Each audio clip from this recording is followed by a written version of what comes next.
Bharatiya Janata party ने प्रशांत किशोर को पहले बहुत हल्के से लिया, लेकिन आखिरी में उनके पास एक खबर पहुंची कि प्रशांत किशोर का पल्ला भारी पड़ रहा है।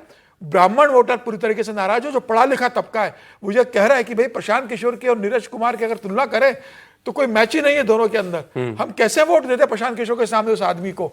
तो मुझे लग रहा है जब पल्ला भारी पड़ा तो राष्ट्रीय अध्यक्ष को अपना राज्यसभा का उपस्थित रहना छोड़कर वो लगातार वहां पर डोर टू डोर प्रचार का मॉनिटरिंग करते रहे, बूथ मैनेजमेंट की बात करते रहे, और उनको लगा कि अब मेरे हाथ से बाजी निकल रही है। नहीं, एक और बात बता दूं, कैंडिडेट अपने भी बूथ से हार गया है। बिल्कुल मजेदार बात है। और ये कैंडिडेट जो है अपने बूथ पर पीछे हो गया है। एक बड़ी मजेदार बात है, यहाँ पर जनता दल यूनाइटेड का जो स्थानीय जो लोकल लीडर्स है वो सारे प्रशांत किशोर के साथ गए।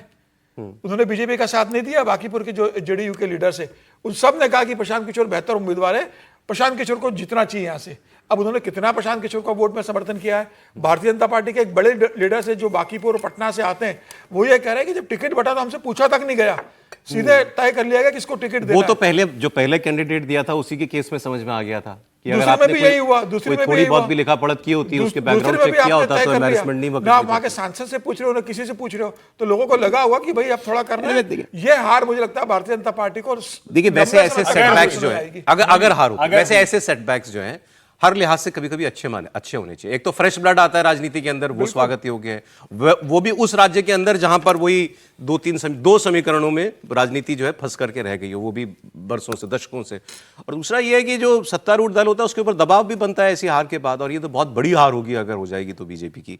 अभी जो लेकिन जातीय समीकरण बता रहे थे त्रिपाठी जी, तो उसके हिसाब से तो अभी आप उसमें तो कोयरी खुशबा आपने बताया 45% के बाद वो भी बीजेपी का मतलब एनडीए का वोट बैंक माना जाना चाहिए। तो इस लिहाज से तो सोचिए 50% से ज्यादा जहां पर फेवरेबल वोट बैंक हो वो सीट है ये बीजेपी के लिए। सर नहीं, जितनी सब लोगों ने बात की मैं सब बातों के साथ हूँ, है ना। लेकिन इसका मैसेज क्या है?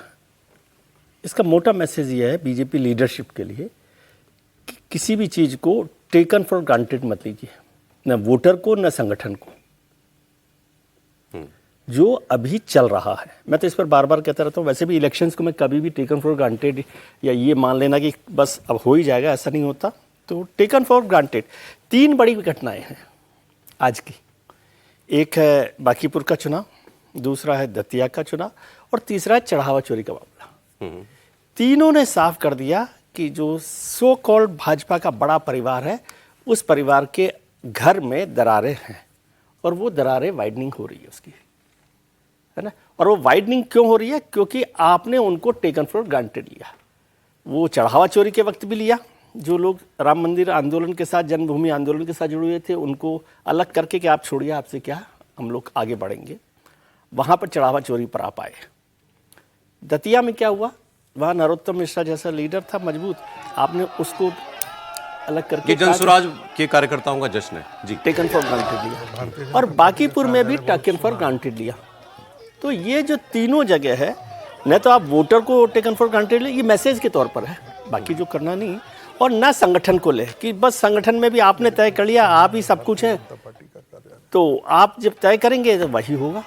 हालांकि ये पहली बार नहीं हुआ, आज हम थोड़ा सा ज़्यादा जोश में हैं नितिन नवीन साहब के साथ। नहीं, सीट बड़ी है सर, सीट बड़ी है, लेकिन यहाँ तो राष्ट्रीय अध्यक्ष का स्टेट हार जाते हैं आप, तब आप इतनी बहस नहीं करते। वो भी बड़ा चुनाव था सर। हिमाचल की बात कर रहे हैं, हिमाचल की बात कर रहे हैं, तो ये तो प्रॉपर एक सीट और पर आपने सारी ताकत लगाई, और खुद राष्ट्रीय अध्यक्ष भी वहां पर मौजूद थे। 3 दिन वहां रहे, गिरिराज सिंह जी और भी कई नेता वहां पर मंत्री मौजूद रहे। और उसके बाद इसका मतलब भी ये है ना कि आपने कॉन्स्टिट्यूंसी को, वोटर को टेकन फॉर ग्रांटेड लेके ये कहाँ जाएंगे, ये कहाँ जाएंगे का जो एटीट्यूड है ना, वो नुकसान पहुंचाता है। वो हमेशा ही नुकसान पहुंचाता है, संगठन में भी पहुंचाता है, यहाँ भी पहुंचाता है। नरोत्तम जी को कहा होगा पार्टी ने कि भाई आप लग जाइए, लग गए वो, हाँ तो लग गए, तो ये नतीजा हो सकता है। अब नतीजे क्या आएंगे, हारना जीतना अभी भी मैं नहीं कह रहा कि शाम तक तो खैर जनता दी। लेकिन एक जो है, चूंकि हम लोग उसके एक ही पहलू पे बात कर रहे हैं, दूसरा वाला छूट गया है। 12 दौर के बाद 23,756 वोट मिला प्रशांत किशोर को, 17,110 मिला है नीरज सिन्हा को। लगातार अंतर बढ़ रहा है, 6,400 था 11वें में, 6,646 हो गया। लेकिन जो तीसरे नंबर पर हैं रेखा कुमारी जी, 4,850 वोट मिले इनको।